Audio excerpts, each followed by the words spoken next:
The moment the second Bill Barr stepped into the congressional hearing chamber, it was obvious this was going to be explosive. But then what happened?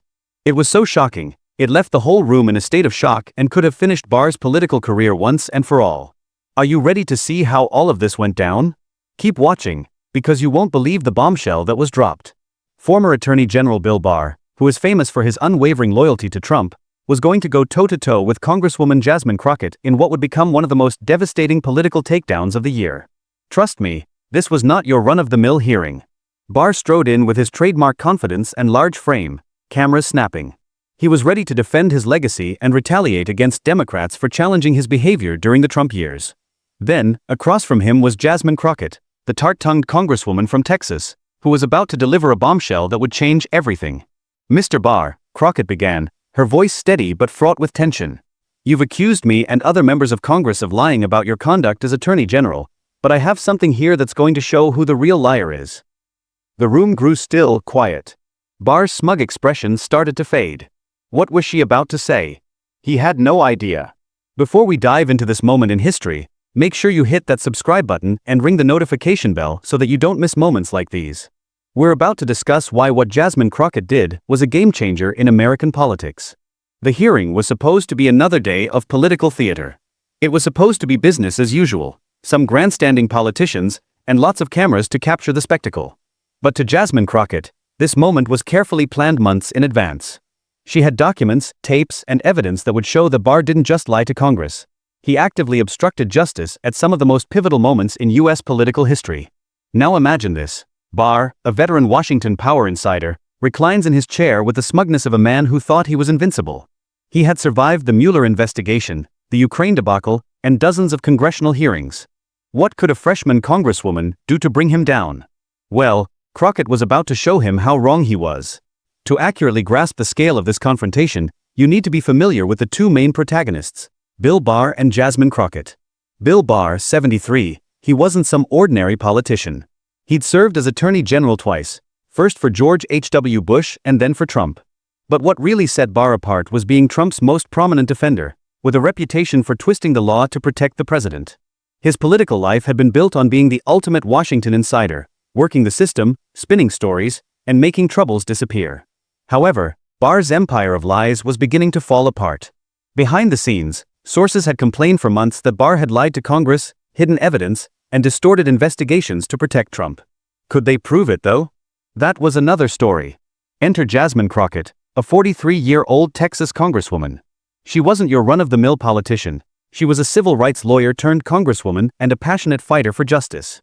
What had made Crockett so dangerous wasn't so much her background as a lawyer, but her tireless preparation.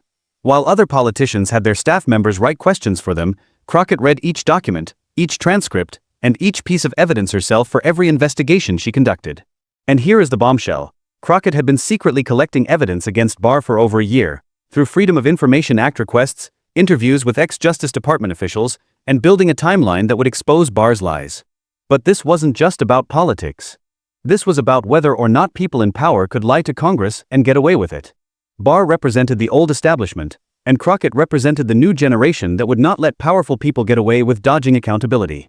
As the hearing got underway, the electricity in the air was palpable. Reporters and political operatives understood that this was not an ordinary hearing. Everyone was waiting for the bombshell, and believe me, it was on its way. Initially, it appeared as though Barr was simply going to deflect his way through the hearing, as he had done so many times in the past. But then Crockett started questioning her. "Mr. Barr, you have spent 3 years saying that criticism of your tenure in office is just partisan politics. You have called investigations witch hunts and suggested Democrats are liars. Is that correct?" Barr haughtily replied, "I have always conducted myself with integrity." But Crockett was having none. "Mr. Barr, do you remember your May 1, 2019 testimony regarding the Mueller report?" At that moment, you could feel the tension build up. The moment everyone was waiting for was here, the moment of truth. Crockett grabbed a letter Barr never expected to see again, a letter from Robert Mueller himself. "Dear Attorney General Barr, the summary letter the department sent to Congress did not fully capture the context." Crockett read aloud. The room was totally quiet. Even the Republican members looked stunned. Barr's usual confidence started to crack. Crockett wasn't just asking questions, she was exposing Barr's lies, And the truth was damaging. Here's the thing, Crockett wasn't done yet. She took it a step further, bringing up the January 6th investigation, a topic Barr thought he could easily dismiss. Not this time, though. He was not going to get away with it this time. Crockett was not asking questions. She was dismantling Barr's story in real time. So, what happened next? Did Barr manage to bounce back from this devastating blow? Or did Jasmine Crockett reveal him for who he truly is? Keep watching until the end of this video because you won't believe how this showdown ended, and how it changed American politics forever. What do you think? Did Barr get what was coming to him, or is there more to the story? Let us know in the comments below, and be sure to subscribe for more political drama you won't hear anywhere else. The incident started the moment the second Bill Barr stepped into the congressional hearing room, and it was obvious this was going to be explosive. The former Attorney General and loyal Trump ally was going to face off against Congresswoman Jasmine Crockett in what ultimately proved to be the most vicious political takedown of the year. What ensued left the room speechless and may just have ended Barr's political credibility once and for all. Barr walked in, strutting as usual, his imposing figure taking over the doorway as cameras clicked. He was there to protect his legacy and take the offense to Democrats who had been questioning him about his actions during the Trump presidency. But opposite him was Jasmine Crockett, the feisty congresswoman from Texas, who had been quietly working on something that would change everything. "Mr. Barr," Crockett began, her voice steady but sizzling with tension. "You've accused me and my colleagues of lying about your conduct as Attorney General, but I have evidence here that's going to show just who the real liar is." The room was silent. Barr's smug smile began to fade. He had no idea what was coming. Before we dive into this epic showdown, make sure you hit that subscribe button and ring the notification bell so you don't miss these political firecrackers. Now, let's see how Jasmine Crockett just made history. The hearing was supposed to be routine, just another political theater where both sides would grandstand for the cameras, but Crockett had been preparing for this moment for months. She had papers, recordings, and evidence that would prove that Barr not only lied to Congress, but had affirmatively worked to obstruct justice at some of the most critical moments in American political history. Barr leaned back in his chair, pushing his glasses up with the smugness of a man who thought he was above the law. After all, he had survived the Mueller investigation, the Ukraine debacle, and countless congressional hearings. What could this freshman congresswoman possibly possess to scare him? He was about to find out. To understand the magnitude of what was about to happen, you need to know exactly who these two people are and why this confrontation is so big in American politics. William Barr is not your average political operative. He's a 73-year-old Washington insider who has served as Attorney General twice. Once under George H.W. Bush and once more under Donald Trump. In his second time around, Barr established himself as Trump's most aggressive defender, Trump's Roy Cohn, for his willingness to bend the law to defend the president. Barr had built his reputation on being the ultimate Washington insider. He knew how to work the system, how to spin narratives, and how to make things disappear.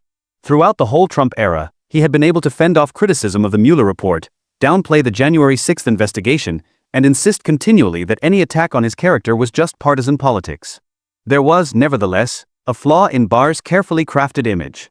Behind the scenes, sources had been informing us for years that Barr had lied to Congress numerous times, hidden information, and distorted investigations to protect Trump.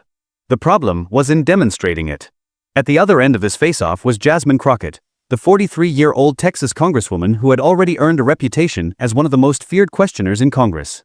A former state legislator and civil rights attorney, Crockett had a reputation for always doing her homework and never backing down from a fight.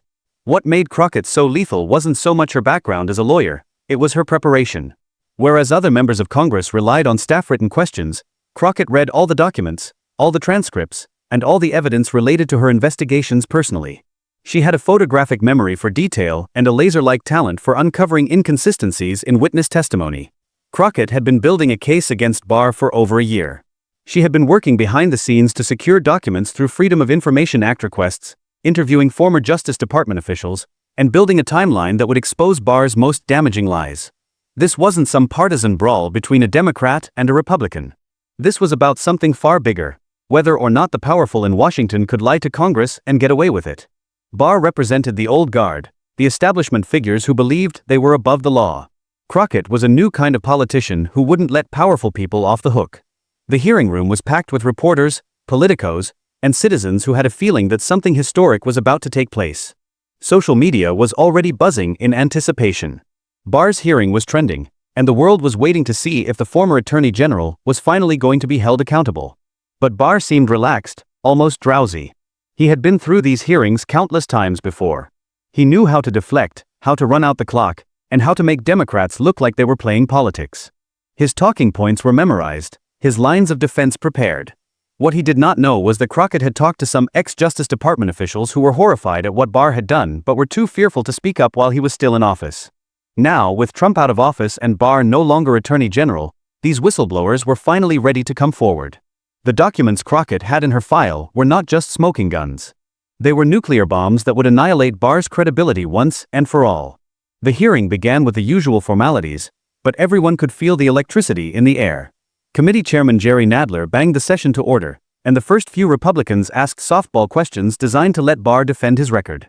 Everything seemed normal until it was Crockett's turn. "Mr. Barr," Crockett began, "you've had 3 years to claim criticism of your tenure in office is just partisan politics. You've called investigations witch hunts and told Democrats that they are liars. Is that correct?" Barr responded assertively into his microphone. "Congresswoman, I have always conducted myself with integrity. Criticisms of my record are politically driven efforts to impeach the Justice Department. So when Democrats are accusing you of lying to Congress, we're the liars? Your accusations are baseless and aimed at scoring political points rather than seeking truth." Crockett's smile was subtle, a prosecutor's smile preparing to spring a trap. "Mr. Barr, do you remember your testimony of May 1, 2019, regarding the Mueller report?" Barr's face constricted, but he remained composed. "I testified accurately to the best of my knowledge of the special counsel's stance." "Your exact words were, 'I don't know whether Bob Mueller agreed with my conclusion.' Correct?" Crockett asked. "If that is what the transcript says, then yes," replied Barr, but Crockett persisted. She dived into a folder and held up a letter in front of the cameras. "Mr. Barr, I'm going to read to you a letter that Special Counsel Mueller wrote to you just one day before your testimony. This letter was obtained under FOIA requests and verified by multiple sources." The room grew absolutely silent. Even the Republican members appeared shocked. They quite clearly hadn't been told about any letter. Crockett began to read, "Dear Attorney General Barr, the letter recounting the department transmitted to Congress and released publicly late in the afternoon of March 24 did not fully capture the context, nature, and substance of this office's work and conclusions. There is now public confusion about central aspects of the outcome of our investigation." Barr's face was a stone, but his jaw muscles were tight. The letter continues, "We previously forwarded the executive summaries of our 2-volume report to the department on March 25. We request that you make a supplemental or clarifying statement." The letter was signed by Robert S. Mueller III, Special Counsel. The hearing room erupted. Democrats appeared shocked. They did not know about this letter either. Republicans were attempting to make sense of what was happening. Journalists were furiously typing on their phones. "So, Mr. Barr," Crockett continued, her voice rising in righteous outrage, "when you told this committee you didn't know whether Mueller concurred with your conclusions, you had a letter the day before expressly stating that he did not concur with your conclusions. Were you lying to Congress, or do you have a convenient memory problem?" Barr tried to compose himself, but for the first time in his career, he appeared genuinely rattled. His usual imposing presence was beginning to collapse under the pressure of Crockett's steady, methodical assault. "Congresswoman, that letter was written to public opinion, not to the validity of my findings," Barr replied. "Mr. Barr," Crockett shot back, "the letter expressly says your summary did not fairly capture the context, nature, and substance of Mueller's work. How is that something in the public's perception?" The special counsel was concerned about media coverage. "No, sir. The special counsel was concerned about your misrepresentation of his findings, and you knew it when you appeared before this committee."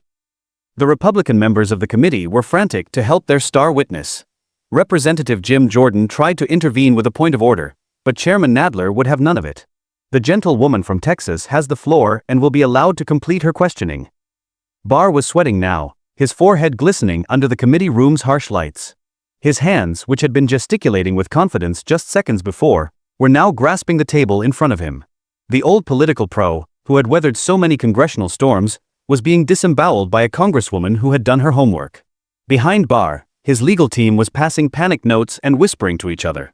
They had prepared him for old-style congressional grandstanding, but nothing had prepared them for this level of in-depth evidence-based questioning. Crockett was not making accusations. She was systematically backing up each statement with records Barr was quite clearly not expecting her to have. The atmosphere in the room was agony. Even veteran political reporters were saying this was something they had never seen. Barr, the master of congressional hearings, was being dismantled piece by piece by a second-term congresswoman who had turned what was meant to be a routine piece of political theater into a scathing prosecution. The C-SPAN cameras captured every micro-expression of Barr's face as he realized his carefully built story was falling apart in real time. Social media were already exploding with video clips of his increasingly desperate attempts to deflect Crockett's laser-like questioning. But Crockett was far from done. "Mr. Barr," she started. "Let's talk about the January 6th investigation. You made it a routine statement that the Justice Department found no evidence of widespread voter fraud in the 2020 election. Is that right?" "That's right," Barr responded. "We examined a lot of claims and did not find any evidence that would change the outcome of the election," he continued. "And you resigned as Attorney General on December 23, 2020, citing personal reasons." "Yes." Crockett let the silence hang in the air like a gun loaded with dynamite. The room was tense, all waiting for the moment that would send everything toppling. She glanced down at her notes, though it was common knowledge that she had memorized every aspect of what was happening next. The camera personnel adjusted their angles, sensing that something massive was about to drop. "Mr. Barr," Crockett began, her voice cutting through the silence. "Before we get started, I have to get something on the record. During your time as Attorney General, did you ever receive direct orders from President Trump regarding specific investigations or prosecutions?" Barr's eyebrows narrowed, his poise faltering for a moment. This was not where he had expected the questioning to go. He shifted uncomfortably, clearing his throat. "The President and I discussed several matters of national importance, but I always maintained the independence of, that's not what I'm asking, Mr. Barr. Yes or no? Did President Trump ever explicitly direct you to take some action with respect to investigations?" The room grew quieter still. Tension was palpable, able to be cut with a knife. The Republican members began to squirm in their seats, growing openly agitated. Representative Matt Gaetz leaned into his microphone. "Mr. Chairman, the witness should be allowed to provide complete answers." "The witness will answer the question as asked," Chairman Nadler replied curtly. "Mr. Barr, answer yes or no." Barr paused for a long sip of water, buying time. The silence hung in the air, a moment that seemed to last forever. Then he responded, trying to regain control. There were instances in which the president indicated what he wanted. "So, that's a yes." Crockett's voice thundered, firm but immovable. "Thank you, Mr. Barr. Now, I'm going to play for you excerpts from a recording former White House aide Cassidy Hutchinson made of a meeting you had with President Trump on December 1, 2020. At this, everyone in the room leaned forward. The air was electric. This was completely unexpected. Even Crockett's fellow Democrats were shocked. In this recording, President Trump is heard to say, "Bill, I need you to get me votes. I don't care how you do it." And your reply, Mr. Barr, was, "Mr. President, I know what you need." Do you dispute that this conversation took place? For the first time in the hearing, Barr went completely white. His usual calm demeanor was shattered. He was speechless. "Mr. Barr, would you like me to play the audio recording for the committee?" The room was quiet. Barr's face grew an even whiter shade. This was no longer a normal hearing.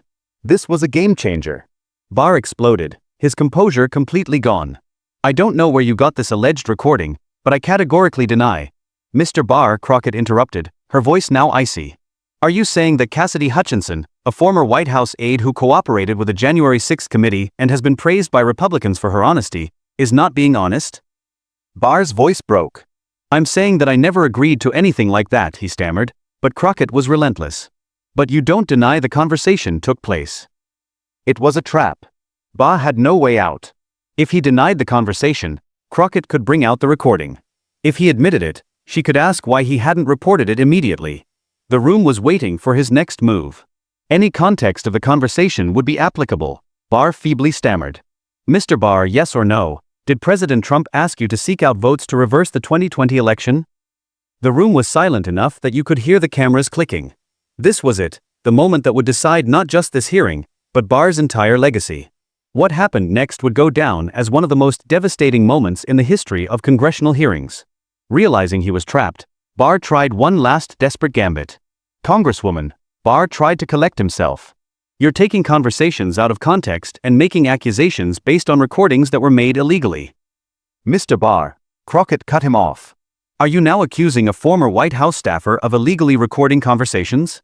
Because I would point out that Ms. Hutchinson was squarely within her legal rights to record these conversations as part of her official duties.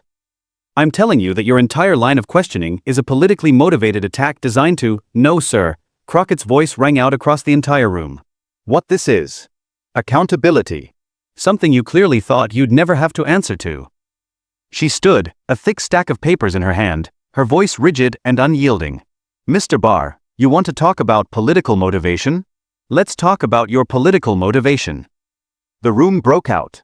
Republicans were shouting points of order. Democrats were shouting produce the documents. The chairman was banging his gavel, trying to restore order, but Crockett wasn't stopping.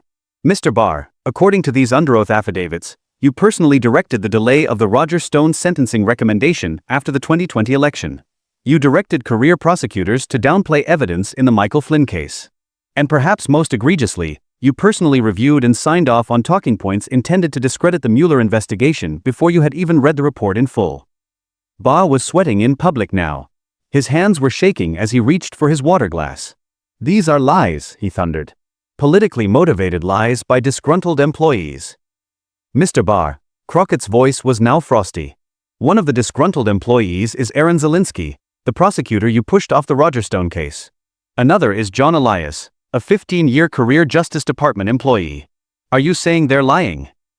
I'm declaring the entire proceeding a sham, Barr muttered under his breath. Mr. Barr, Crockett urged. I'd like to read one more quote.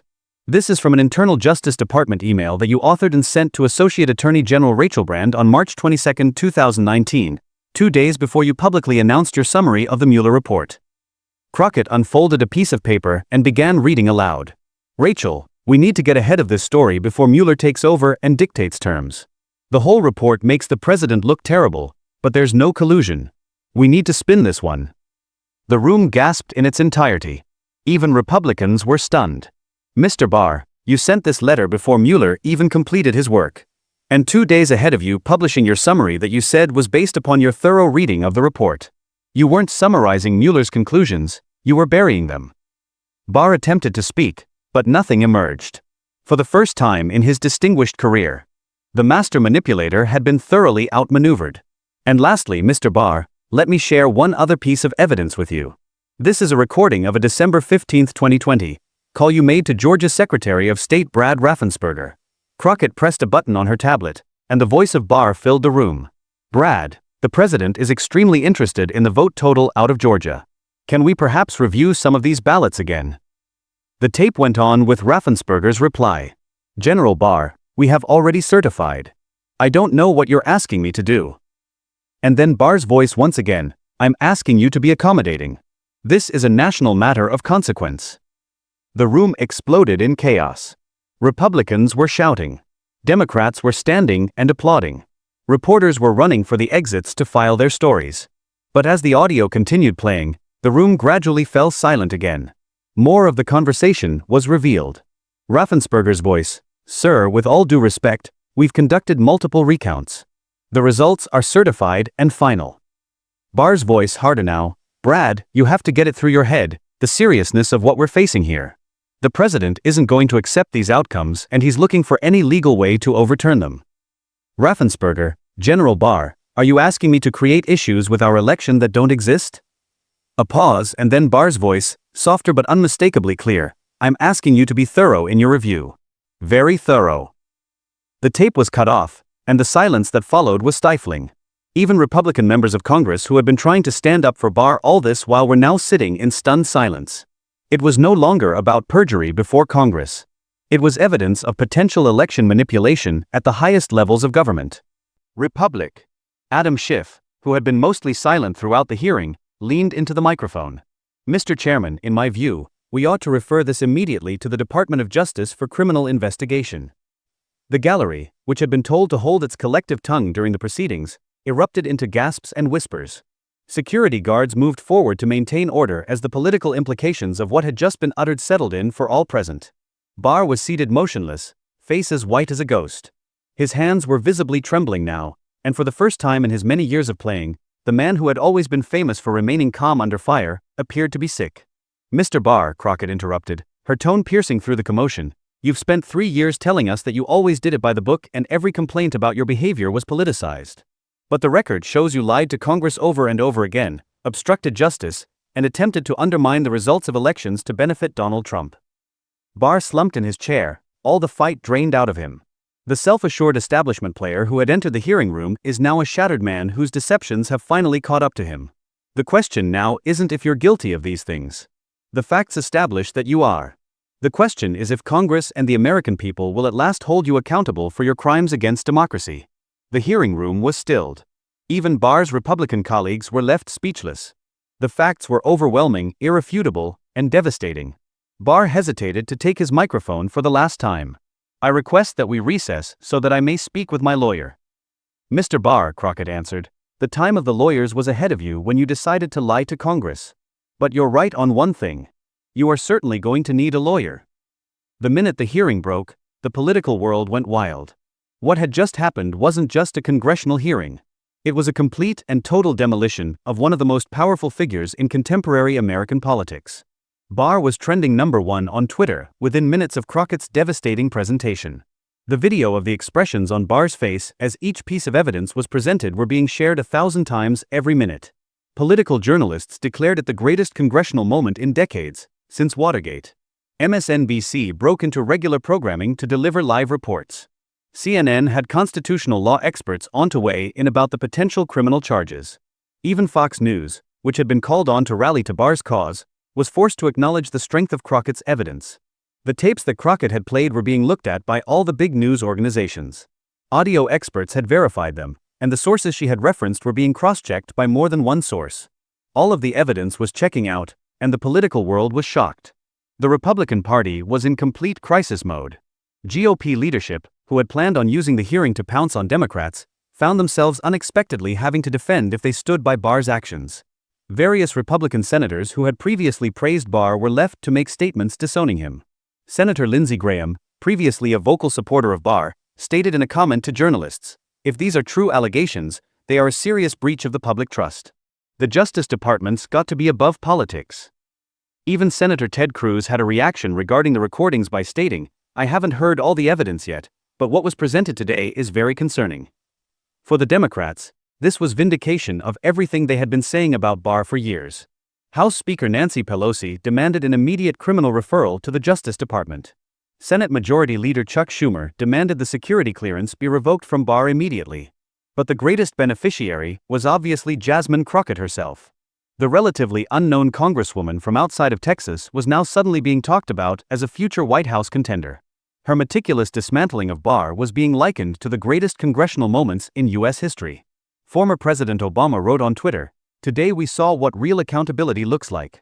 Congresswoman Crockett showed that in America, no one is above the law. At the same time that the drama was unfolding inside the hearing room, the internet completely lost its mind.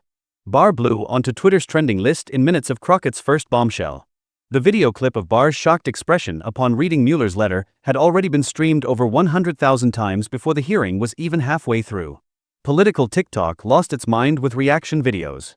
Young producers were uploading split-screen clips of Barr's assertive entrance against his growing panicked look as Crockett dismantled his credibility bit by bit. One, to a dramatic soundtrack, featured a montage of Barr's face growing steadily more agitated with each new disclosure, and accumulated 2 million views in the first hour.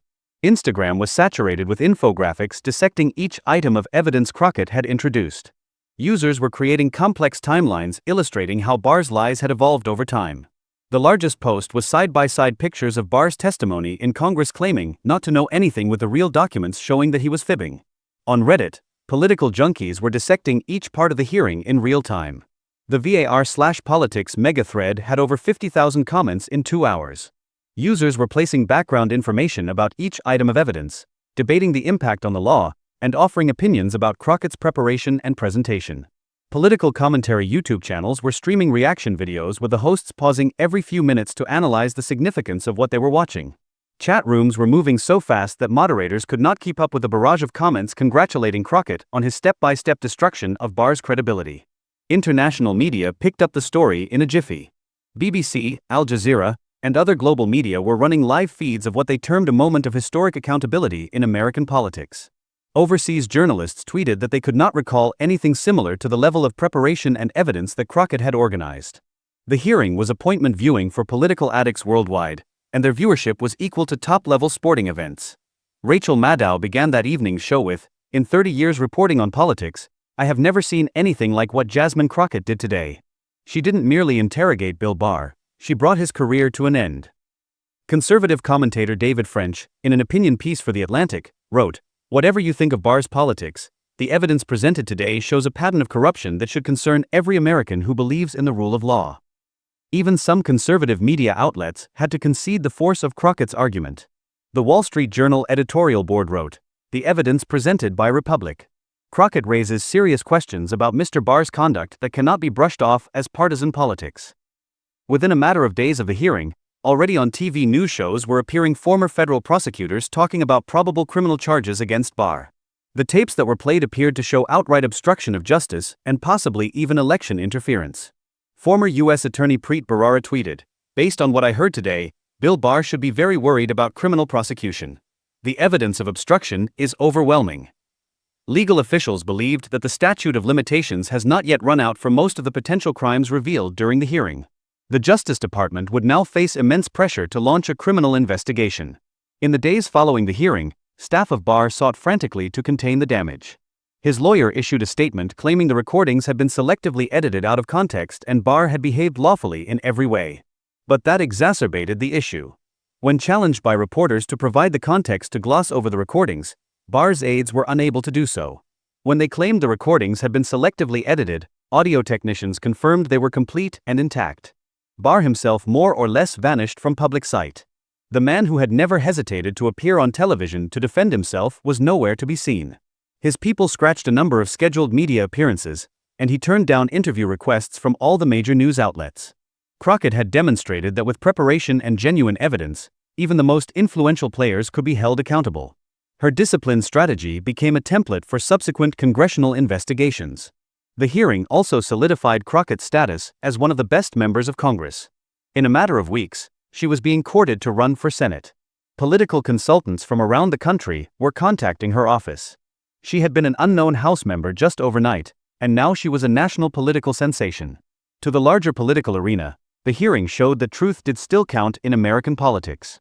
At a time when many politicians appeared capable of lying without so much as a recriminating eyebrow, Crockett had proved that ultimately, the facts catch up with everyone. Over the weeks that followed the hearing, Crockett was the hottest Democratic voice in America. She was on every primetime television show, and her interviews were watched by millions. Her book deal was worth an estimated $2 million plus, and she was being sought after to speak at universities across the country. Yet Crockett remained dedicated to her work in Congress. She emphasized in interviews that the hearing was not about her. "My job's not to be famous," she told CNN's Anderson Cooper. "My job is to make sure that powerful people can't deceive the American people without consequence. Today we showed that nobody, not even a former attorney general, is above the law." The Barr hearing was a clear message to current and future government politicians. Congress was no longer a place where you could lie and not pay the price. Crockett had set a new standard of congressional oversight that other members were already working to emulate. The hearing also helped to demonstrate the power of preparation and perseverance. Crockett had spent more than a year building her case against Barr, and all the prep has paid off in one big way. She demonstrated that, at times, the best tool in politics is often nothing more than the truth. As political pundit Chris Cillizza wrote, "Jasmine Crockett didn't just demolish Bill Barr today. She restored faith in the notion that in America, justice can still triumph over might." The Justice Department also announced within a week that it was launching a formal investigation into Barr's actions. The FBI started taking statements from the witnesses Crockett had mentioned in her report. The House held a vote on holding Barr in contempt of Congress for his lying under oath, but the investigation soon widened to involve more than just Barr. The recordings that Crockett had uncovered brought other top Trump administration officials into the fray. Within days, federal prosecutors were issuing subpoenas to former White House aides, Justice Department staff, and state election officials who had been contacted by Barr's allies. The Georgia phone call recording, in particular, created a new line of inquiry. Legal specialists noted that Barr's conversation with Raffensperger bore remarkable similarity to Trump's now infamous call asking Georgia officials to find 11,780 votes. The reports that Barr had made threats comparable in nature suggested a coordinated effort to pressure state leaders into reversing election results. Former federal prosecutor Andrew Weissman appeared on MSNBC to explain the legal implications. What we've learned today isn't merely evidence of lying to Congress. This is potential evidence of a criminal conspiracy to sabotage a federal election. The Justice Department will have no choice but to pursue it vigorously. The disclosures also stoked renewed interest in other aspects of Barr's tenure. Congressional investigators started examining more intensively his management of the Michael Flynn case, his interference in the Roger Stone sentencing, and his role in clearing protesters from Lafayette Square. All investigations that had previously been thwarted by Barr stonewalling were now being reopened with renewed intensity. State bar associations of New York and Virginia, where Barr had been admitted to practice law, announced they were initiating ethics proceedings that could lead to his disbarment.